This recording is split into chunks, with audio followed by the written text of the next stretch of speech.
We are reading again, and we are focusing on another book. I told you I am reading several books at a go. So right now in the afternoon, I'm reading this one. It's more of a. It is not. It is interesting, of course, but not very. It doesn't require very much. Like I don't have to process the facts too much. Like just facts, interesting facts. So it's why men don't listen and women can't read maps.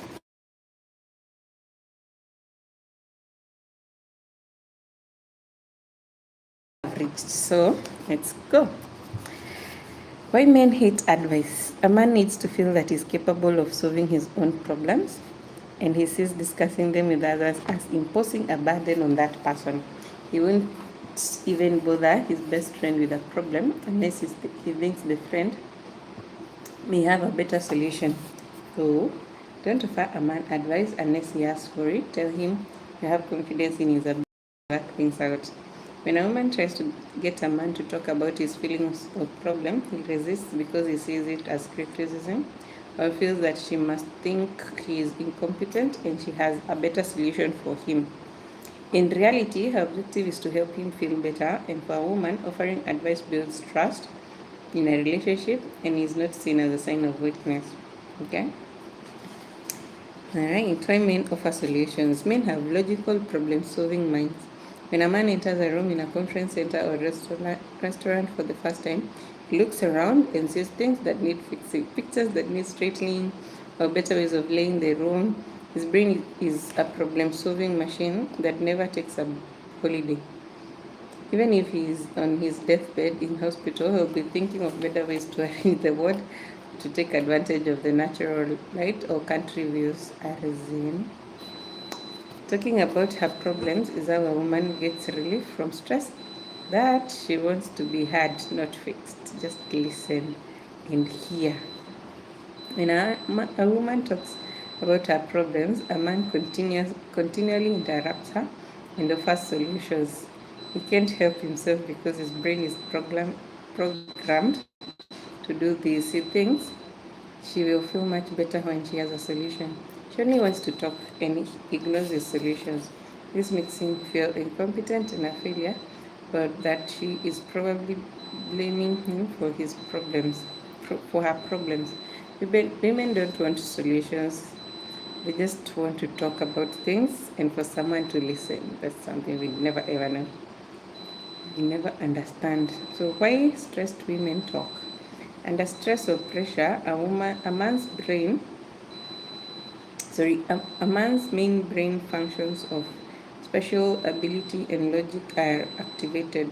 A woman's speech function is activated and she starts talking, often non-stop. If she's stressed, she talks, and talks to anyone who will listen. She can talk about her problems to her friends for hours, giving a thorough report of details, and then they all give the problem another post-mortem.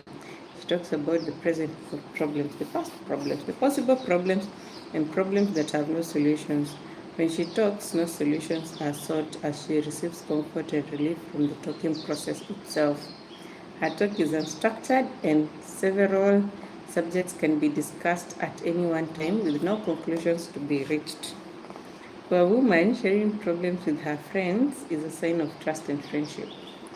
For a man, listening to her talk about problems is hard work because he feels he's expected to solve each problem she brings up and she talks aloud. As she talks aloud, he doesn't just want to talk about it, he wants to do something about it.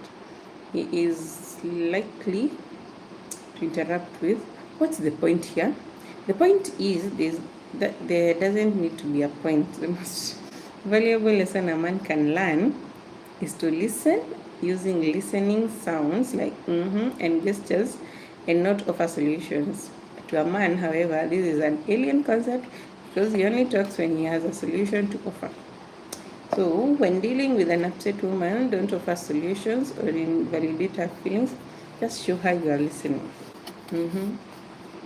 When a woman refuses to accept his solutions, his next strategy is to try to minimize the problems by telling her, It doesn't really matter. You are overreacting. Forget about it. It's not a big deal. This infuriates a woman who begins to feel he doesn't care about her because he won't listen. Why stressed men won't talk? Why? A woman talks outside her head, that is, you can hear her, whereas a man talks inside his head. He doesn't have a strong brain areas for speech, so this suits his mindset. When he has a problem, he talks to himself while she talks to other people. This is why, when under pressure of That is why when under pressure of problems or stress, a man will clamp up and stop talking. He uses his right brain to try to solve his problems or to find solutions, and he stops using his left brain to listen or to speak. His brain can only do one thing at a time. He can't solve problems and listen or talk simultaneously. His silence is often distressing and frightening for a woman. A woman says to her husband, son, brother, come on, you've got to talk about it. You will feel better. She says this because this is what works for her. But he just wants to be left alone to fire gaze until he comes up with some solutions or answers.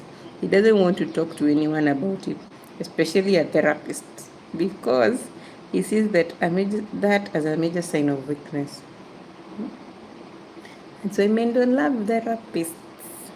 The famous Rodin sculpture, The Thinker, symbolizes a man thinking about his problems. He wants to sit on his rock and think about solutions and needs to be alone to do it. The key word here is alone.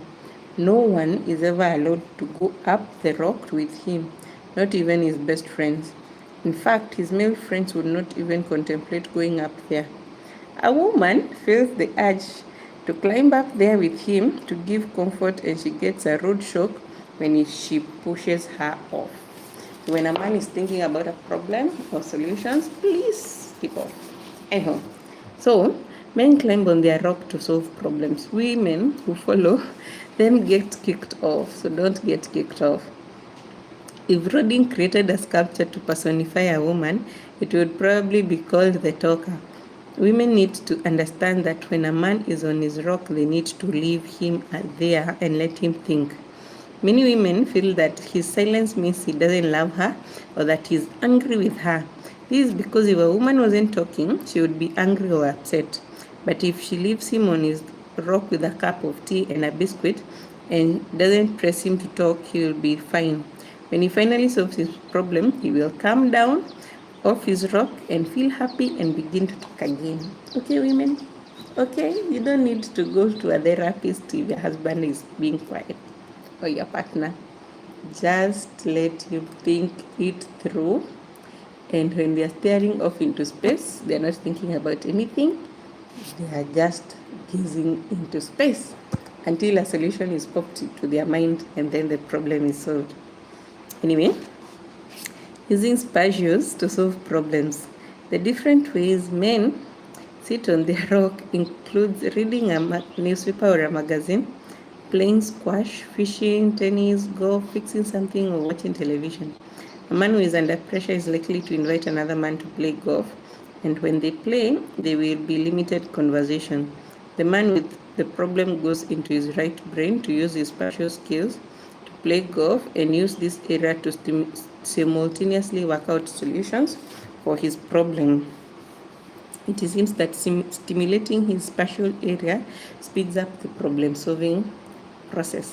So that's why sometimes when men have problems, they want to go out somewhere and just like be with fellow men or be alone.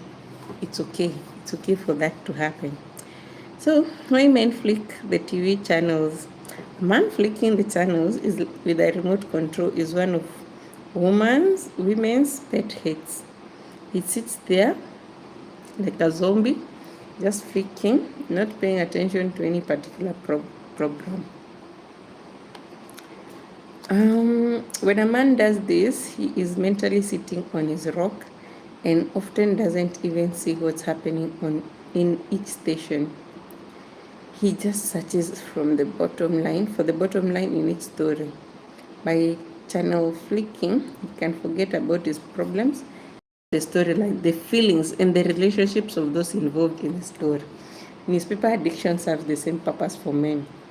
Women need to understand when men do these things, they can't hear or remember much. Don't talk to a man when he's silent, he won't even remember it. So it's difficult to try and talk to them. Instead, make an appointment and give him an agenda. Remember, his father spent over 1 million years sitting expressionlessly on a rock surveying the horizon. So this comes naturally to him and he's comfortable doing it. Okay? That's why men flick through TV channels. How to get boys to talk. Mothers everywhere lament the fact that their sons would talk to them. Daughters come home from school and pour their hearts out about everything, whether it's significant or not. Males are programmed to do things. So this is the key to getting boys to talk. A mother who wants to communicate more with her son should get involved in an activity with him, like painting, gym, computer games, and then talk during the activity. So boys don't like too much eye contact, but mothers love it. It's a contradiction in itself. This way, he can avoid too much eye contact, even though the conversation may be disjointed, because he has to stop the activity from time to time to respond to a question. So if you want your son to talk to you, do an activity.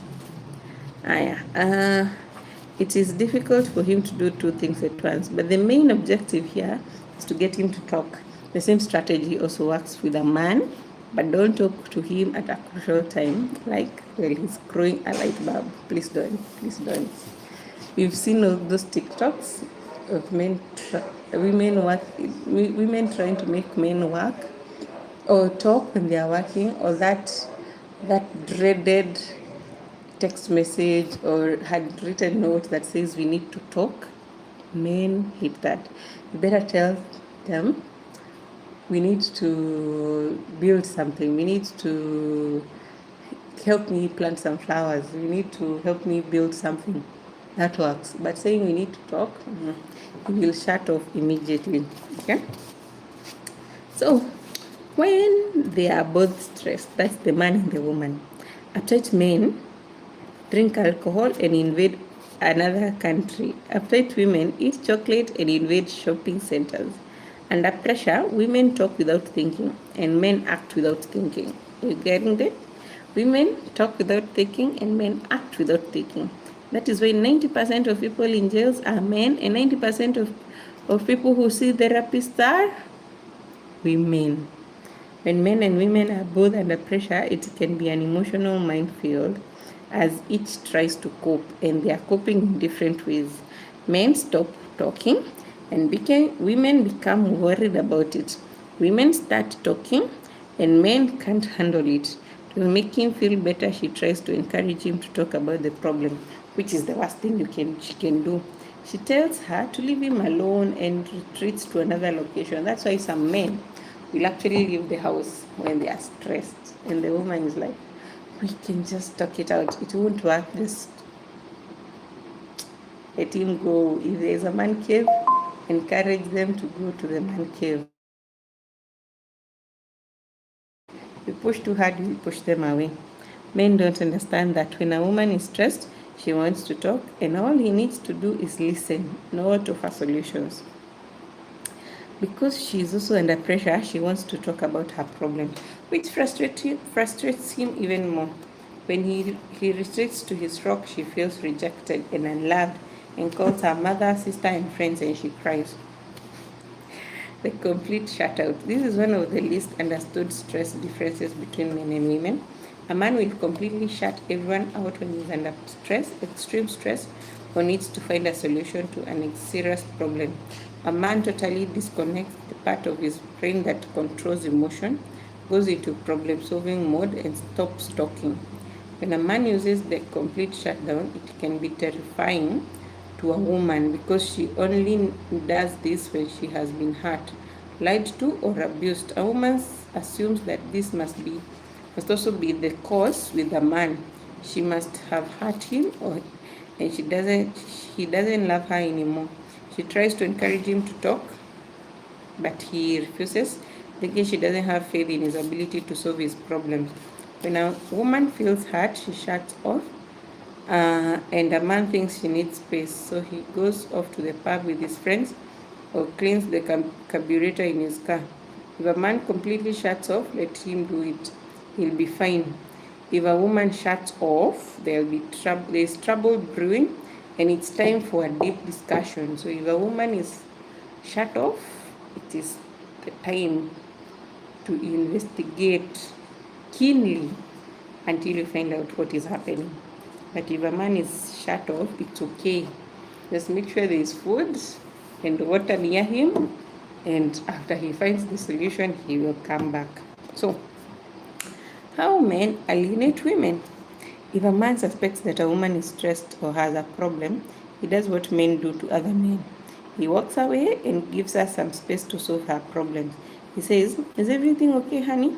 She replies, "Yeah, fine," which is indirect talk for, "If you love me, you will ask me about it." But he says, "That's good," and goes off how she feels and how insensitive her man is. In the old days, men never had to face the problems that modern men face. To show his love for his wife and family, a man did what men have always done. He went to work and brought home the bacon. This is why it's been for thousands. This is the way it's been for thousands of years, and it comes naturally to most men.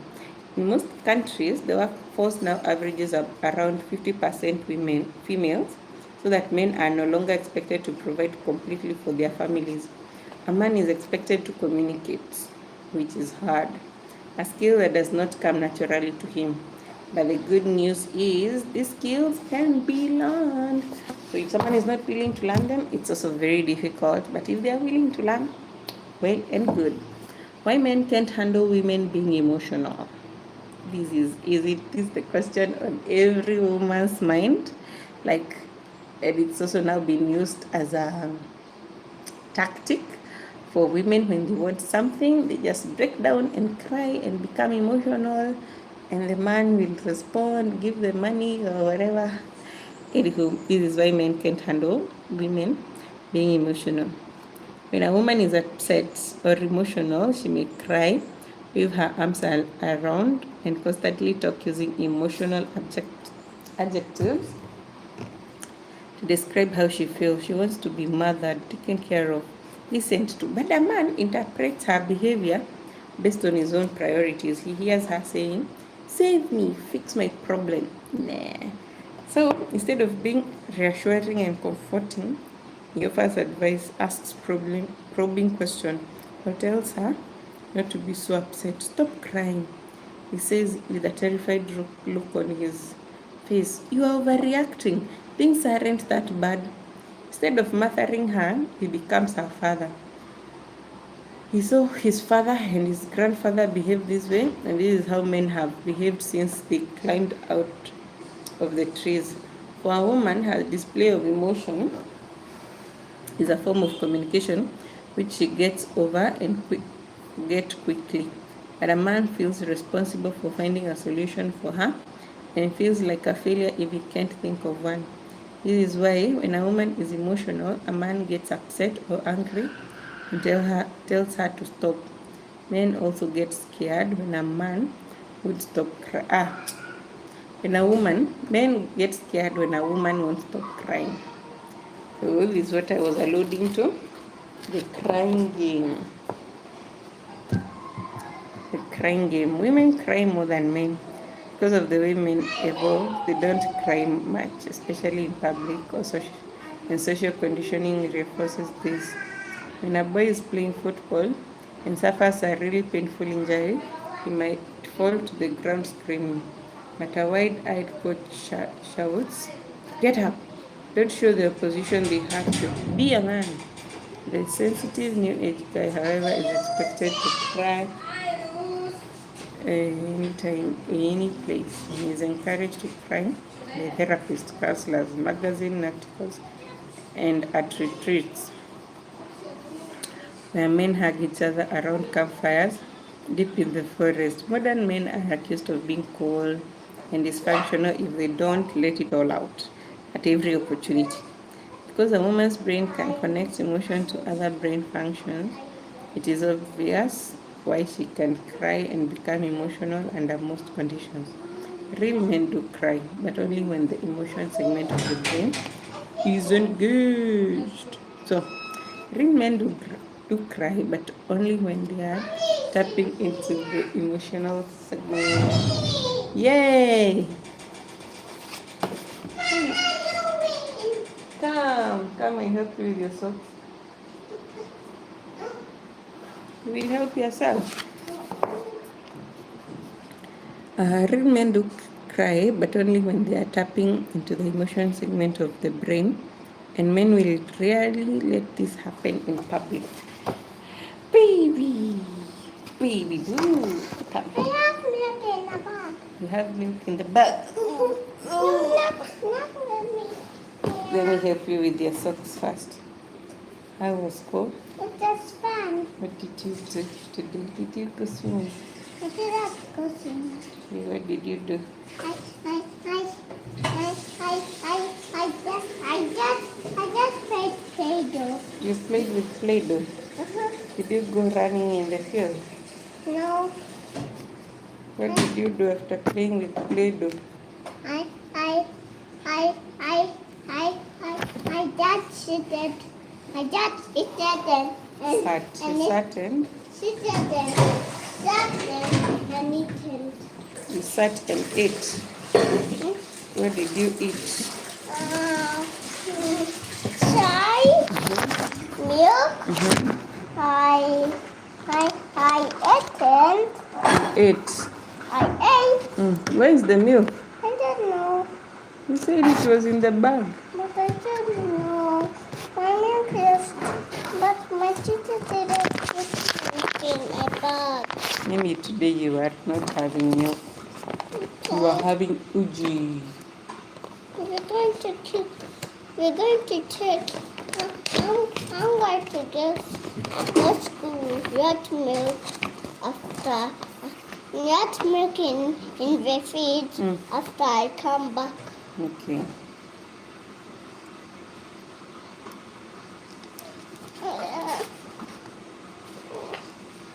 You wanna go have any help? Stop. Go with auntie.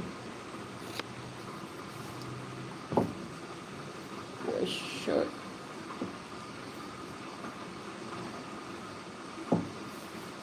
Go with auntie.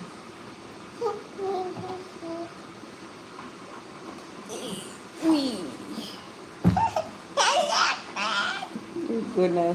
Freshen up. Go be fresh.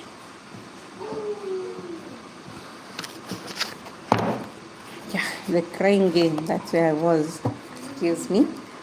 So, real men do cry, but only when they are tapping into the emotional segment of the brain. And men will rarely let this happen in public. So, be suspicious of the man who does this regularly in public. When women have superior sensory abilities compared to men, they receive more detailed information than men and are more able to express emotionally and verbally how they feel. A woman may cry at being insulted because an insult is usually emotionally charged, but a man may not even be aware that he is being insulted. It literally doesn't mean much to him, a man. Going to lunch. For women, going to lunch with friends is a way to build and nurture a relationship, talk through problems, or offer support. For men, going to lunch makes good sense too. No cooking, shopping, or cleaning. When they dine, women call everyone by their first name because this builds a relationship. But men will avoid any hint of intimacy with other men. If Barbara, Robin, Lisa, and Fiona go out to lunch, they will call each other Barbara, Robin, Lisa, and Fiona. But if Ray, Alan, Mike, and Bill go out to lunch, they will refer to each other as dickhead, wanker, numbskull, and useless. Women communicate who had what for lunch and each pays her share. Men throw $100 bill on the table indicating they want to pay so they can grab the spotlight and be the star while also pretending that they don't want the change. Shopping. Her joy, his terror. For women, shopping is like talking.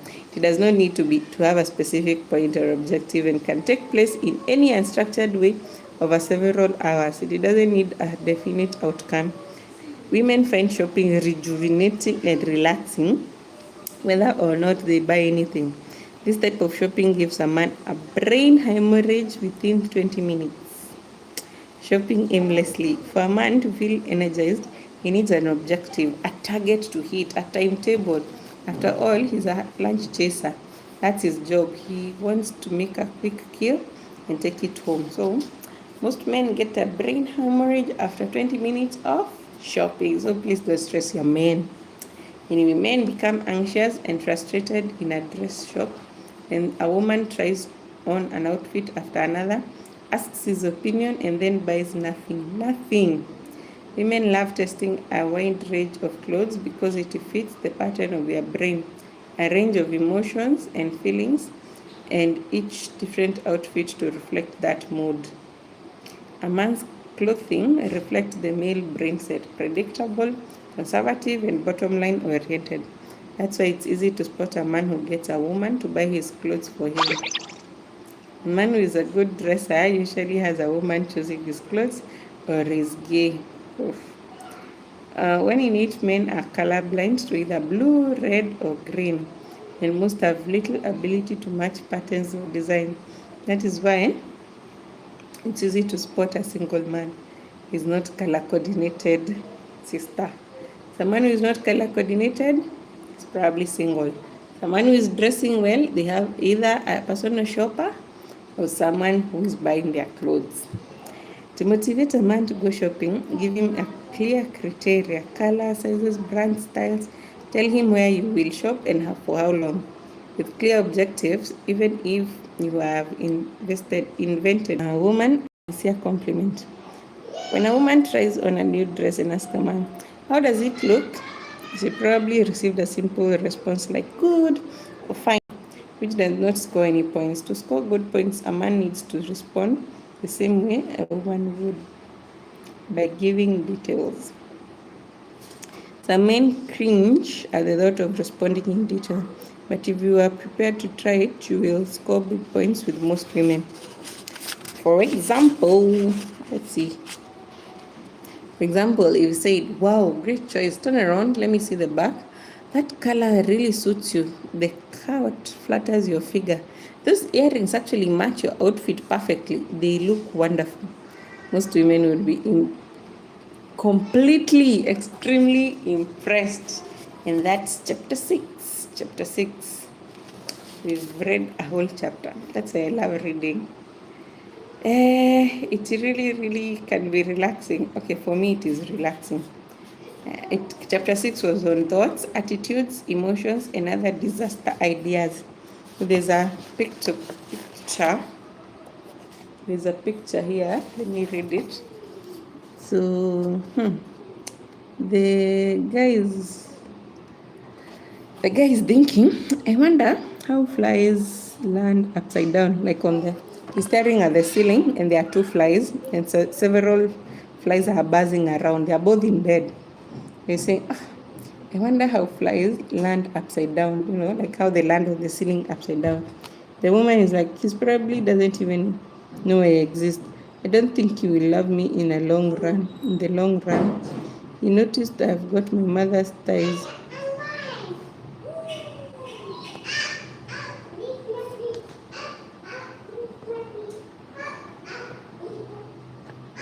And he has noticed I've got my mother's thighs, and just lying there thinking about his future, wondering, planning, worrying. I think women, we overthink a lot.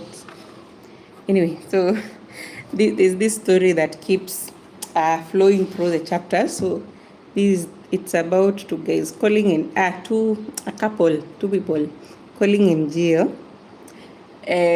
So they use the story to explain different things that happens in a relationship. So this is the story they're giving for chapter 6. about thoughts, attitudes, emotions, and other disaster areas in the brain. So Colin and Jill are driving to a party in an unfamiliar area.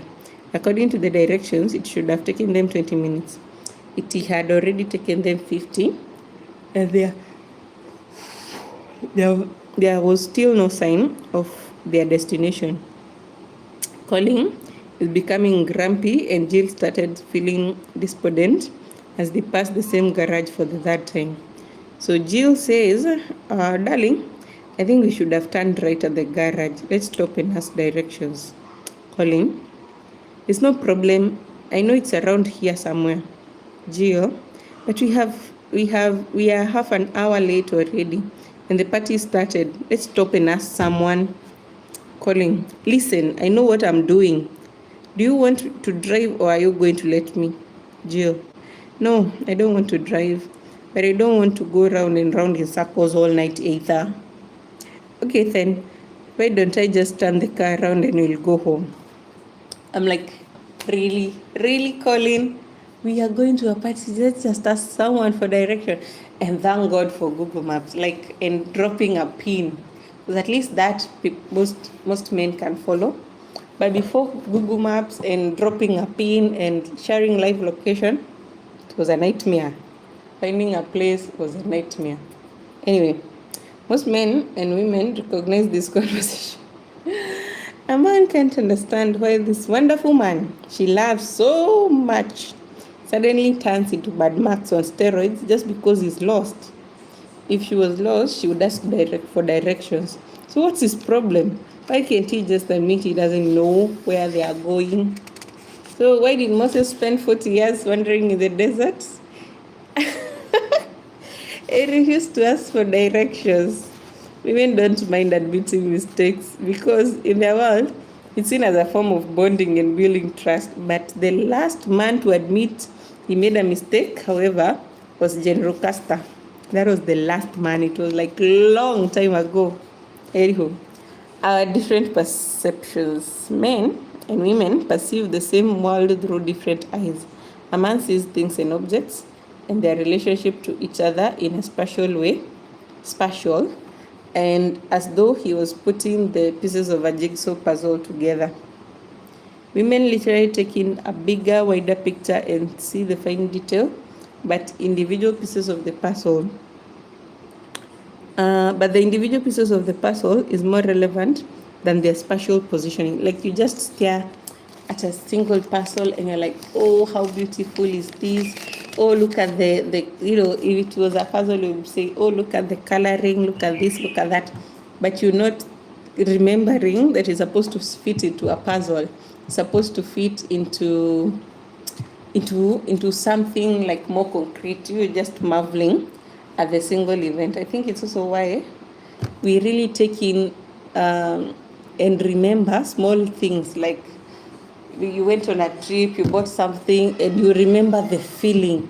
But if you try to remember like from day one to day whatever of that trip, you can barely remember. But that particular time you went, shopped, and then you went for lunch, you had ice cream, those you will remember. But the big things, you forget. Anywho, male awareness is concerned with getting results, achieving goals, status, and power, beating the competition, and getting efficiently to the bottom line. Women awareness is focused on communication, cooperation, harmony, love, sharing, and our relationship to one another. I think this was Barbara who was writing. This contrast is so great that it's amazing. Men and women can even consider living together in the first place. Like men, okay, let me repeat this paragraph. Men awareness is concerned with getting results, achieving goals, status, and power, beating the competition, and getting efficiently to the bottom line. Women awareness is focused on communication, cooperation, harmony, love, sharing, and our relationship to one another. This contrast is so great that it's amazing that men and women can even consider living together in the first place. And yet, we all want to get married. We want partners in our lives, But yet there's such big fundamental differences between us that if you're not prepared to solve, or if you're quick to react, you will lose it. You lose your partner. So in so doing, you will lose that connection. You will lose what you are trying to get in the first place. Anyway, boys like things and girls like people. Did you know that? For a boy, like young boys, to bring him a present will be awesome. Like when I'm working away from home and I bring him a present, he'll be very happy. But for a girl, just me being around is the best gift ever. So girls' brains are wired to respond to people and faces, but boys' brains respond to objects and their shapes. Studies of babies from few hours old to a few months all show this one clear point. Boys love things. Girls like people. Scientific, measurable differences between the sexes show how each perceives the same world through the bias of their differently wired brains. Baby girls are attracted to faces and maintain eye contact 2 to 3 times longer than boys. And baby boys are more interested in watching the movement of a mobile with the regular shapes and patterns. Imagine. At 12 year old, girls can distinguish pictures of family from strangers, while boys cannot. But boys are better at relocating a lost toy. These differences are obvious, and long before social conditioning has had a chance to take effect. Preschool children were tested with a pair of binoculars, eye viewers that showed objects to one eye and people's faces to the other. The tests of the children's recall showed that girls remembered people and their emotions, and boys recalled more about things and their shapes. At school, girls sit in circles, talking and each mirroring the group's body language. You cannot identify a leader. Girls want a relationship and cooperation. Boys want power and status. If a girl builds something, it's usually a long, low-profile building with the emphasis on the imaginary people who are in the building, whereas boys complete a build to build a bigger and higher structure than the next boy. Boys run, jump, wrestle, pretend they are aeroplanes or tanks, while girls talk about which boys they like and how stupid some of the boys look. At preschool, a new girl is welcomed by other girls and they all know each other's names.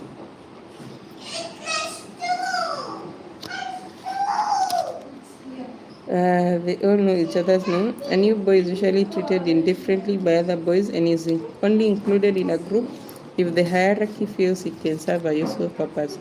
At the end of the day, most boys would not know the new boy's name or details, but they would know how good or bad a player he was. Girls welcome and accept others and are even more sympathetic to someone who may have a handicap or disability, but boys are likely to ostracize and victimize the disadvantaged person. Despite the best intentions of parents to raise boys and girls in the same way, brain differences finally decide preferences and behavior. Give a 4-year-old girl a teddy bear or toy and she will make it her best friend. Give it to a boy, he will dismember it to see how it works. Leave it in pieces and then move on to the next. Boys are interested in things and how they work. Girls are interested in people and relationships. When adults reminisce about weddings, women talk about the ceremony and the people who attended. Men talk about the stang night. That's just the facts of life. It's interesting. Anyway, I will reach there. See you some mother. I need to attend to my young one. I need to attend to my young son. Make sure she is fed. And remember this fact that boys are interested in things and how they work, while girls are interested in people and relationships. So, see you on the next one. Doo-doo.